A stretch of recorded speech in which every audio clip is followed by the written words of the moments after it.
Did you know that you can get transcripts of all the podcasts we've done over at essentialcoachingskills.com? Well, you can check it out. And that will include today's podcast, which is going to be Step Up to Mastery with Ease. You are listening to the Essential Coaching Skills Podcast, a show devoted to uncovering the systems and the secrets that set the best apart, where you learn how to take your coaching clients to the next level, while you grow the coaching practice of your dreams. So sit back and relax, or sit up and get excited. Either way, you might want to pay attention. This could be important. Hi there. Welcome to the Essential Coaching Skills Podcast. Today I'm going to do something a little bit different. Before I do, I want to tell you a quick little story. A friend of mine who I sometimes run with in Prospect Park or walk with told me that he often rides his bike or walks listening to books on tape. He listens to books on tape. I've never done that. I had never done that until fairly recently. And recently I have been listening to some books on tape, and I kind of like it. It's kind of fun.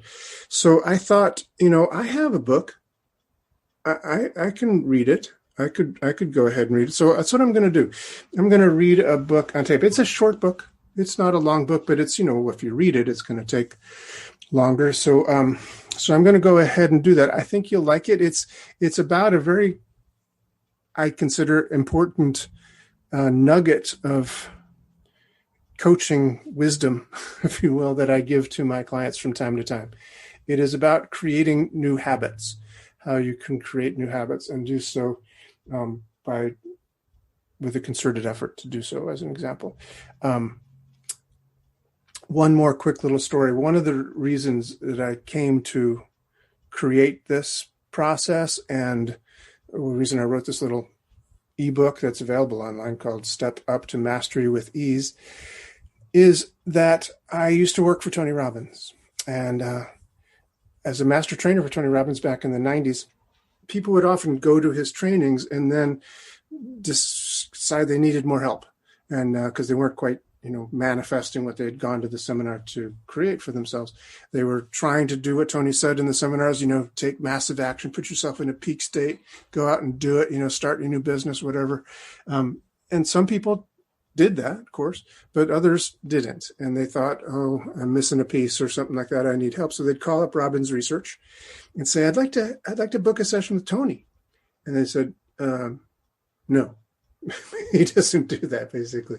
But we have these, people that we could recommend to you. So I would often get recommendations from Robbins Research of folks who had been in that circumstance. So then they'd come to me and I'd talk to them, and I'd realize that, for them, they had set this massive goal for themselves. Like, let's just say, jump to the top of a mountain, hypothetically speaking. Of course, that's metaphorical. I hope you know that. But that's what they thought they could do. They could start this business and, make $1 million in a year or whatever. And then when they tried to do this, tried to jump to the top of the mountain, they failed. And then they got the notion that's like, oh, something's wrong with me. I might as well just quit, or notions like that. So it was like all or nothing. I don't know if that sounds familiar. Maybe you've read about people like that, but every now and again, someone has an experience like that. And for me, it was like, no, you want to climb the mountain. It's a daily process of getting there little by little by little. If you're a really good jumper, you can make jumps along the way, but all the way to the top of the mountain, very few people are going to actually make that happen. Right. So this is a process-based, success formula, if you will, that helps you to create habits of success along the way. At the beginning of the book, which again is called Step Up to Mastery with Ease, E.A.S.E is an acronym for these 4 steps of easy, acceptable, stretch, and extraordinary. If you think a little 4-step staircase, bottom rung is very easy. It's just you take a little step up. If you're to try to go from the bottom to the second step, well, that would be acceptable. It's not all the way to the top, but it's, it's a good good step. If you step to the third step from the bottom, that's a stretch. And if you get all the way to the fourth step and from the bottom of the staircase, that's extraordinary. But if you climb the step one at a time, it makes it a lot easier.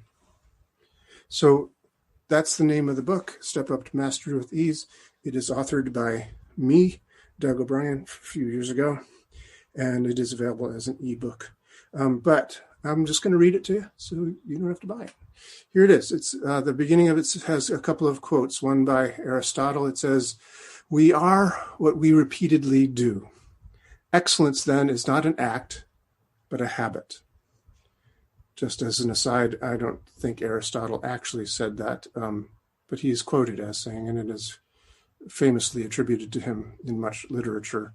But if you dive deeper into attributions, there's doubt as to whether he actually said, but it's a damn good quote. And it might be by Aristotle. Who knows? The other quote is by John Lennon. He says, "Life is what happens to you when you're busy making other plans." So step up to master with ease. A few years ago, when I was a music major in college, I met a young man named Paul, who was a brilliant violinist. I don't remember if he became the concert master of the school orchestra in his freshman year, or if it took him till his sophomore year to achieve that status, but soon he dominated the string department. In the competitive world of classical music, it's usually pretty easy to find things not to like about other musicians, people like Paul. But the thing I found most annoying about this guy was that he was a truly nice person. You could not like him. I hated that. It didn't seem fair that one person should be handsome, talented, and genuinely nice. At lunch one day, I struck up a conversation. I asked him if he'd come from a family of privilege and had taken lessons from the top teachers his whole life. I was sure of it. "No," he said. Actually, he'd come from a non-musical family and had only began taking lessons when he was in the 6th grade. And then his teacher was, while competent, was just the high school orchestra conductor, not some fancy schmancy heavy hitter. So I said, "Then what's your secret?" He said, "No secret, I just practice." He said he hadn't missed a day of practice since beginning his first year of lessons. I was incredulous, but I discovered his secret. I said, "So, wow, you what, practice like 8 hours a day all those years?" He said, "No, not 8 hours, but something every day." Early on, my teacher told me that if I practiced an hour or more every day, then I'd accomplish what I wanted to musically. But that if I couldn't do that, I should make sure that I at least got the fiddle out of its case each day and hold it on my lap for 5 minutes. As long as I did something every day, I'd be okay. Oh. It wasn't massive action over a short period of time. It was consistent action over a long period of time. Sometimes more, sometimes less, but always something on a daily basis. But that takes time, and it's not very exciting. So how can I get it now? Is there a pill I can take? How do you get to Carnegie Hall? I decided to give it a try, and to my surprise, it wasn't always as easy as it sounded. I was a pianist, and sometimes that 5 minutes of sitting at the piano was sometimes remarkably difficult. I'd have been out partying too late and hung over. Drinking age was 18 back when I was in college, and bars were open till 2. The next day, and Beethoven and scales were the last thing I wanted to do. But I dragged myself through it, and you know what? It got easier. Most of the time, even on the days when I was planning to do just 5 minutes, I'd look up and discover I'd already been there for 15, and really close to my next, plateau of 20 minutes. So I'd plug on, and before you knew it, I'd be up to half an hour. So little by little, my daily practice time increased to 2 hours on average, and my weekly total started edging past 15 hours or more. Soon it was up to 20 hours a week, and I began to pride myself on setting new records and how good I was getting at the instrument. I was enjoying it more than ever. I remember once not being able to practice because of travel in the snowy weather or something and school closings, and it just felt terrible not to be able to get my practicing fix. I remember reading how Arthur Rubinstein, the famous pianist, said that if he didn't practice for 1 hour, if he didn't practice for 1 day, then he could tell the difference. If he didn't practice for 2 days, his wife could tell the difference. And if he didn't practice for 3 days, The audience could tell the difference. Aristotle said, "We are what we repeatedly do. Excellence then is not an act, but a habit. You are what you do every day." So it could be easily said that successful people are people with constructive habits. Good runners run every day. Musicians practice every day. Dancers dance every day.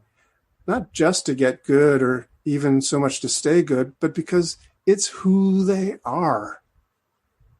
And being who they are, practice is what they do, virtually automatically. Remember the first time you learned to ride a bike or drive a car? It was not at all easy, was it?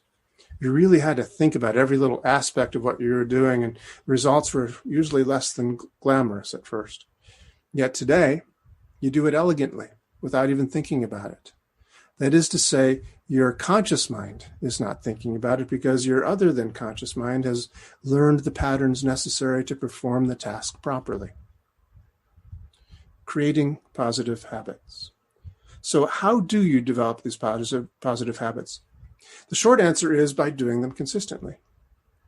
A slightly longer answer would be that you can do it one of two ways. You can do it with willpower or you can do it with ease.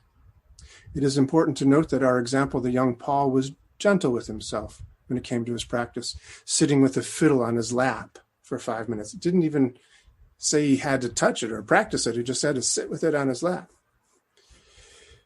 While at the same time, he had his eye set on a higher goal. So an hour a day was his, set goal.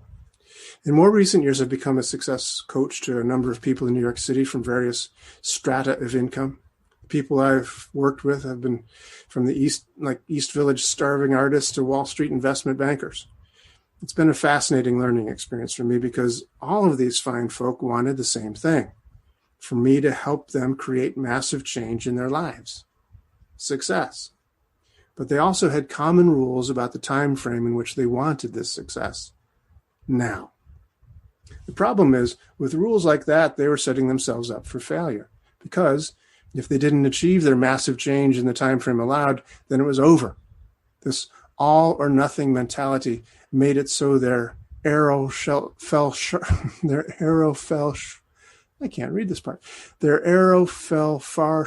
of the moon, that they'd convinced themselves they were hopeless and would never be otherwise. I believe that success is not a sprint, but a marathon. That taking massive action is fine, but the effort that you can sustain over time, that is the thing that really creates success. So you want to become the kind of person who does what you want to do. I'd suggest to these people that successful people do their thing daily. It is part of their daily routine as much as a morning cup of coffee is for many people. It gets to the point where not doing it would feel strange. It's not work. It's not a particular effort. It's just who they are. It's become their identity. Runners run, actors act, musicians play, writers write. So how do we create that for ourselves? There's a universal law of habit formation.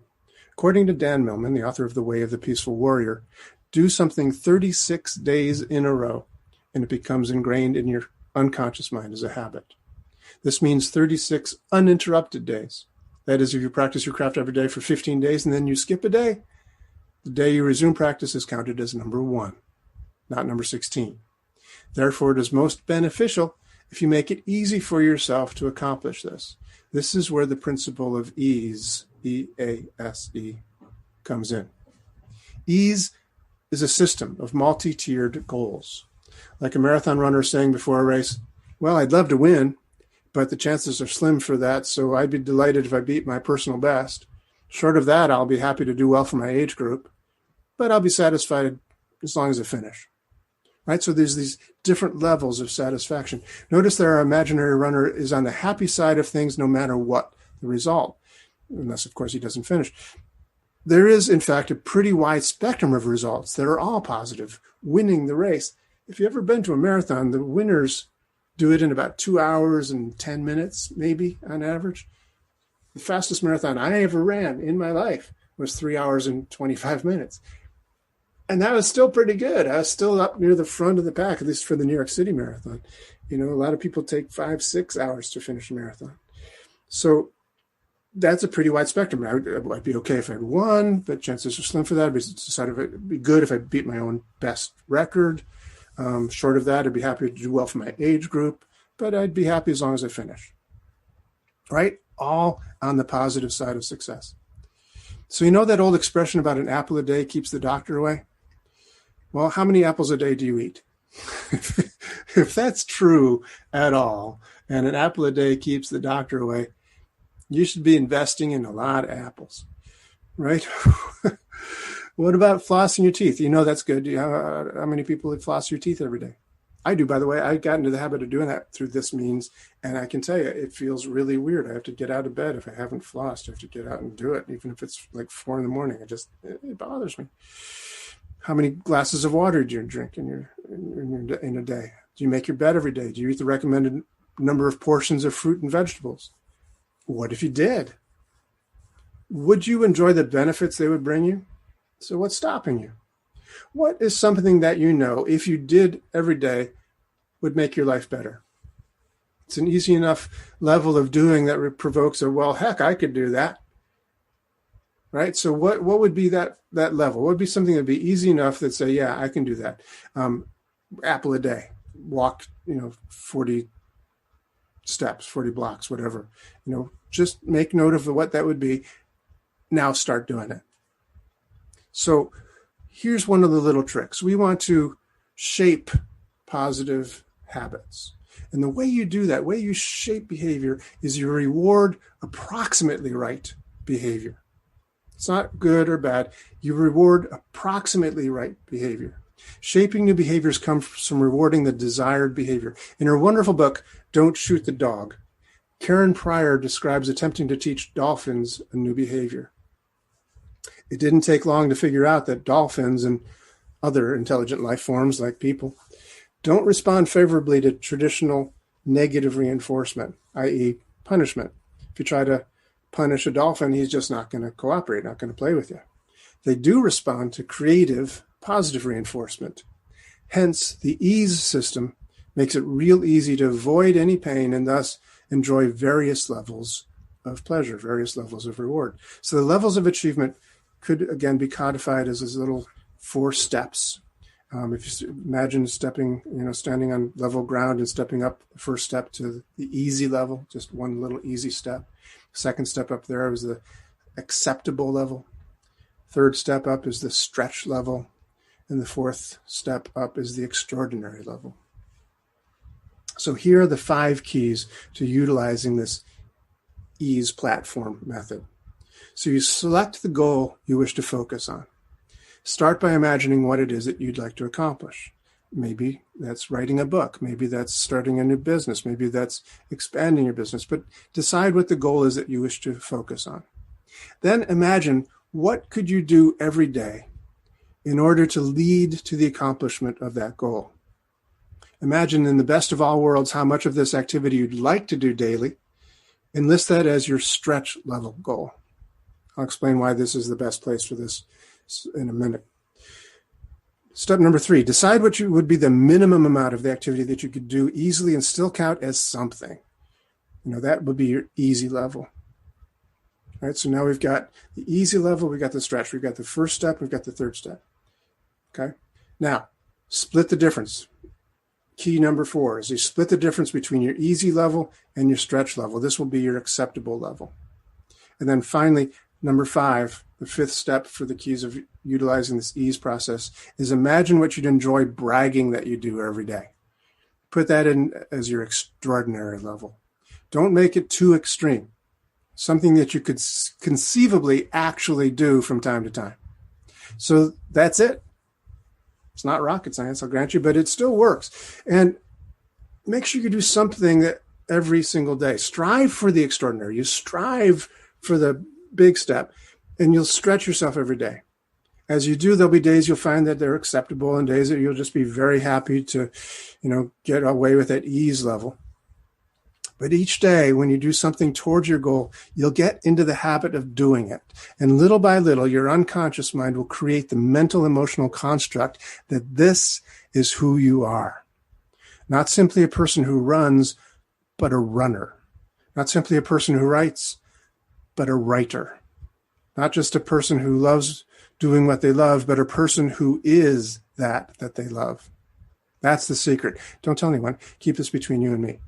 So I'm going to take a moment off from this reading of the book and give you an example. Let's just say you want to practice the piano. I used to be a pianist, so I'm going to use this example as something that I've used many times with many students over the years. But I asked them, using the same 5 keys to say, so what's the goal you want to accomplish? I want to get good at piano. I want to learn to play the piano. That's number 1. Then imagine what you could do every day to lead to the accomplishment of that goal. And then in the best of worlds, how much of it is you'd like to do every day. So I'd like to practice an hour a day. I would really like to do that. An hour a day. Yeah, that'd be awesome. So I'm going to put that in as my stretch level. Then how much would be the easiest thing? If I was like super busy at all these meetings, I was up late, I had to get some stuff, too many emails came in, I had to put out some fires at work. What would be like the minimum level that I could say, okay, well, I did something towards that goal. Let's just say hypothetically, that's 5 minutes, right? 5 minutes of sitting down at the piano and really looking at it and practicing it, even for 5 minutes, but okay, I did something. I could check it off on my little chart. Then you split the difference between those two. What's the difference between an hour and 5 minutes? Half an hour, let's say. So we'll put that in. Maybe make it 35 minutes just for fun. But 30 minutes is fine. Half an hour is perfect. So that's the acceptable goal, acceptable level. Now, let's imagine something that I could brag about saying. If I said I'm going to do it for 8 hours a day, well, that's not going to happen. I don't have 8 hours a day to practice the piano. But if I said to people, I practice 2 hours every day, I'd be able to brag about that. Now, and it's certainly possible that on some days I could do 2 hours, right? So it's not pie in the sky. It's not crazy. It's something that's actually possible some days. So I'm going to put that in as my extraordinary level. So now I've got 4 levels, all which will be me doing something towards getting good at playing the piano. If I can do nothing else, I'll do at least 5 minutes. Even if I'm dead tired, I'll do at least 5 minutes before bed. On a better day, I'll do, half an hour. What I'm really hoping, striving for is to get that hour a day and every day if I do that. But in the back of my mind also, it's like, I want to do those 2 hours. I really want to be able to brag about that. So with that idea that 2 hours is what I really want, the hour seems a lot easier and it's much more achievable. And that's in a secret way my actual goal. So let's keep on reading here. I'm taking from, I'm not sure what page this is. My copy of the book is not page numbered, but heading starts goals, both realistic and motivational. So let's talk for a minute about what the step number 2 and why that's your stretch goal. It is because of the principle of follow through. So one of my favorite activities that I've had the privilege of teaching for the past 10 years, it says when I've been doing it for 30 years now. For the past 30 years is a wood breaking experience to high schoolers in an annual leadership camp in New Jersey. It's called RYLA, Rotary Youth Leadership Award. And I've taught this wood breaking thing to these kids for every year until 2020, since 1990. In one evening, we used the metaphor of karate-style wood breaking to give these students an experience of breaking through obstacles that stop them. It's a metaphorical experience. They break through this obstacle, and that's a metaphor for breaking through limitations in their life. Not enough schooling, not enough time, whatever, these imaginary obstacles. So it's a thrill for them to discover that they can really do something they were sure was impossible, and see their faces light up as they draw the parallel between this and their lives overall. It's also a great metaphor for the idea of follow through and aiming beyond your goals. The secret in wood breaking is to aim beyond the wood. You imagine that the real target is about 3 inches beyond the piece of wood that's being held in your way. You aim for that place 3 inches past the board. So you go through the board to get to your target. If you're just aiming at the surface of the board, you're going to take a beating. Your hand's going to be raw before you break through. If you do at all, the board will remain intact. You must extend beyond the plane of the board that you are striking and follow through to reach for it.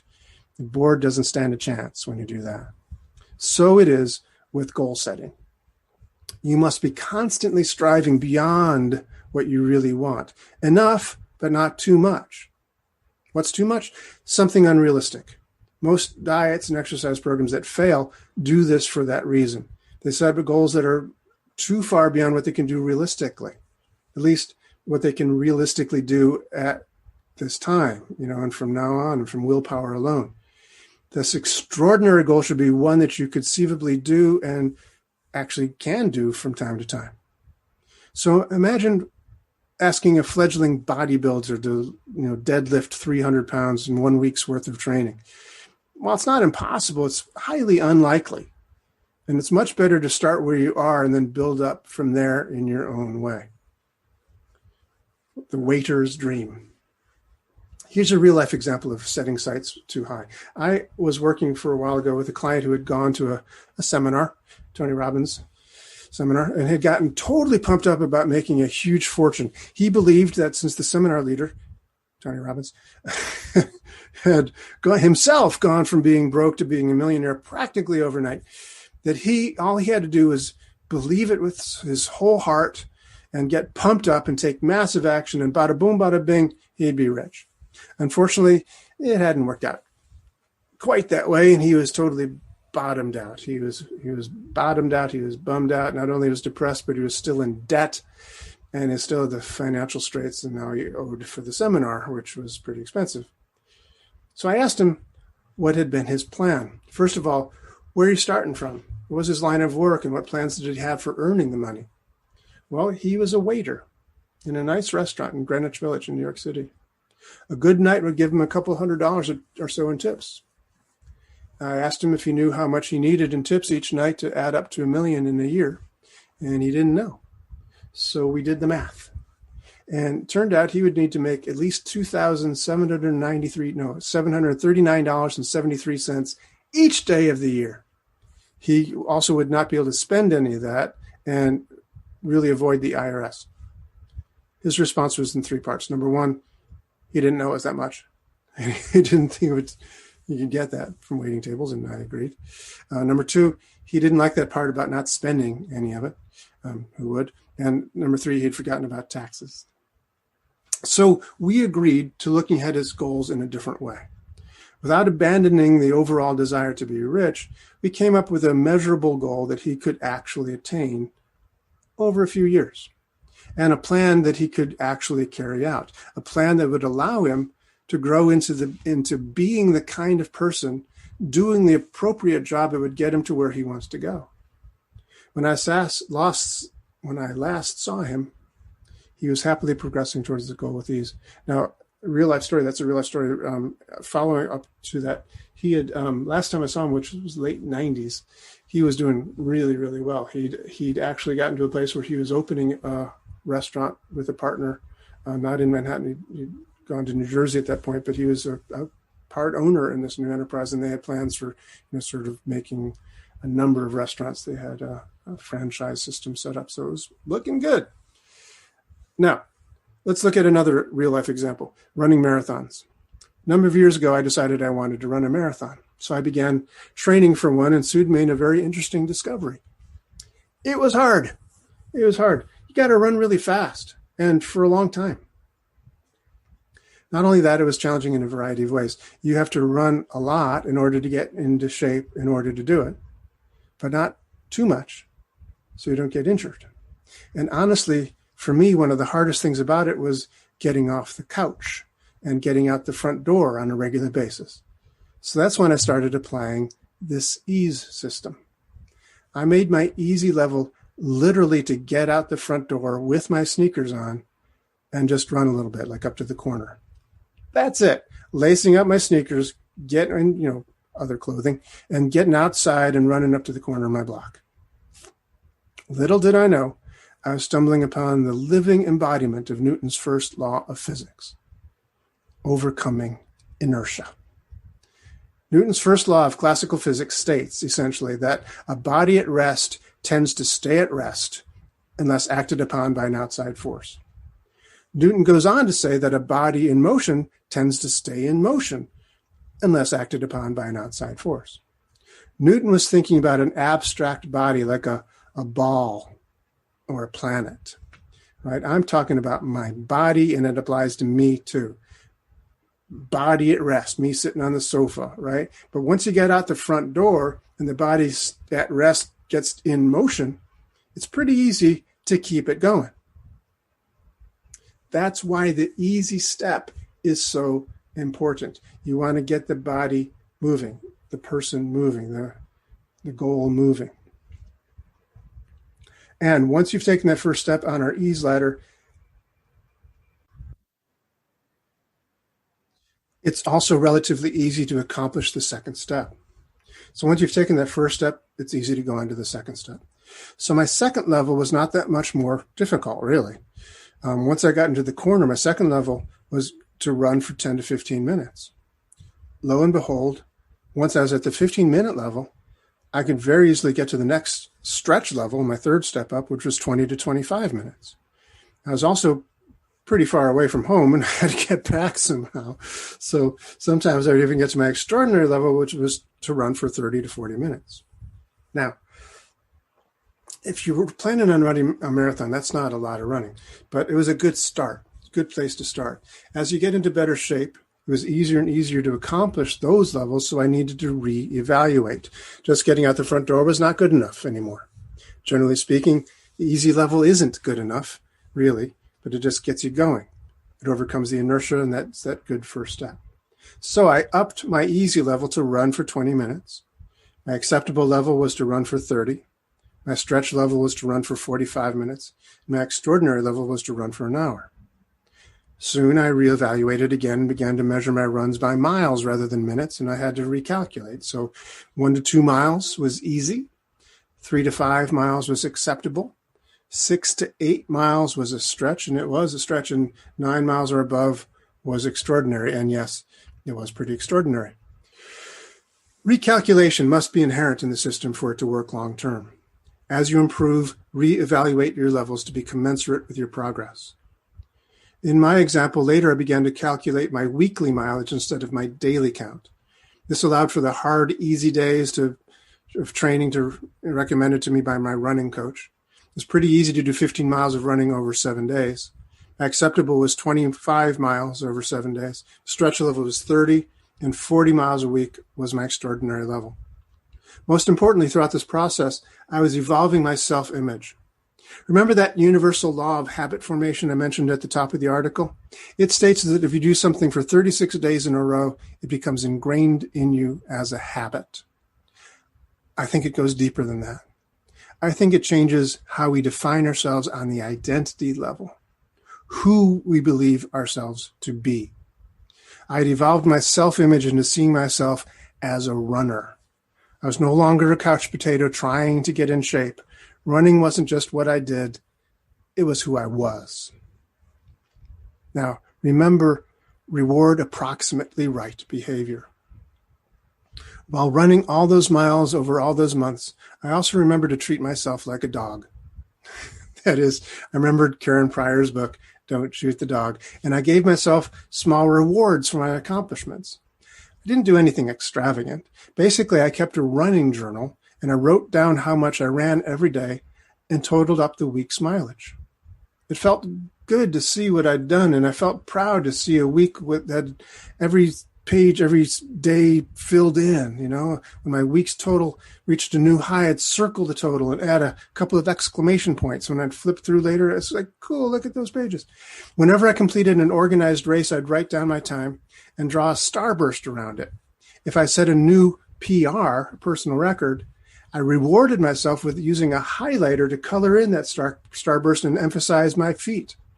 I know it's silly, but using this method and some very good coaching, I was able to finally accomplish my extraordinary goal of running a fast enough marathon to qualify to compete in the Boston Marathon. That qualifying time has gold stars around it in the journal. You should see that. The E.A.S.E method, by the way, is not right for every goal. Now, it's true. The E.A.S.E method isn't necessarily the right process for every goal. There are some short-term goals that you don't really need this for. As an example, quitting smoking. Don't use the E.A.S.E method for that. Quit now. Over the years, I've helped thousands of people quit smoking, and it's the easiest way is just to quit. Hypnosis works fantastically well for this purpose. But you just do it. You just quit. Cold turkey, as they say. I think that to apply these E.A.S.E principles to cutting down from smoking from 2 packs a day to half a pack, whatever, would really just be an excuse to not quit smoking.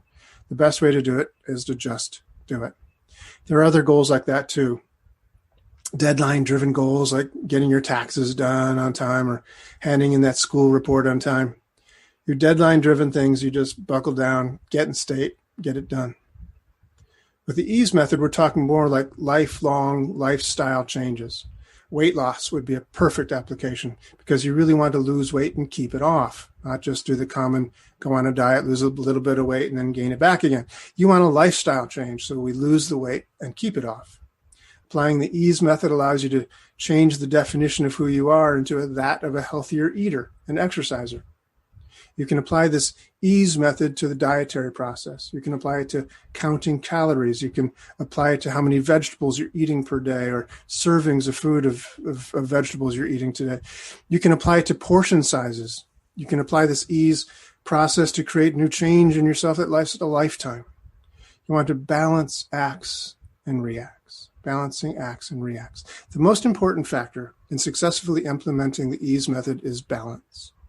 You must foster a balance between being easy on yourself and being hard on yourself, both disciplined and yet being gentle. That's right, both at the same time. One of the lessons of the study of hypnosis has taught me is that your unconscious mind can utilize and appreciate a both-and awareness. It can appreciate a both-and logic. Built into the E.A.S.E process is a balance of both being gentle and disciplined at the same time. You do want to strive for the extraordinary. You do want to constantly improve, while at the same time feel good about and reward yourself for what you've accomplished. It's not one or the other. It's a process of utilizing both. Persistence is key, and utilizing this E.A.S.E system can really help you create a lifestyle and a definition of who you are at your identity level. It helps you create a life that's really a masterpiece. Well, that does it for another episode of the Essential Coaching Skills Podcast. Thanks so much for being here. Hope you enjoyed this episode. I certainly enjoyed having you here. Hey, if you want more information about Sleight of Mouth, you can find it at essentialcoachingskills.com, or you might even check out sleihtofmouth.org. That's a nice website too. Thanks. Stay safe. Stay curious.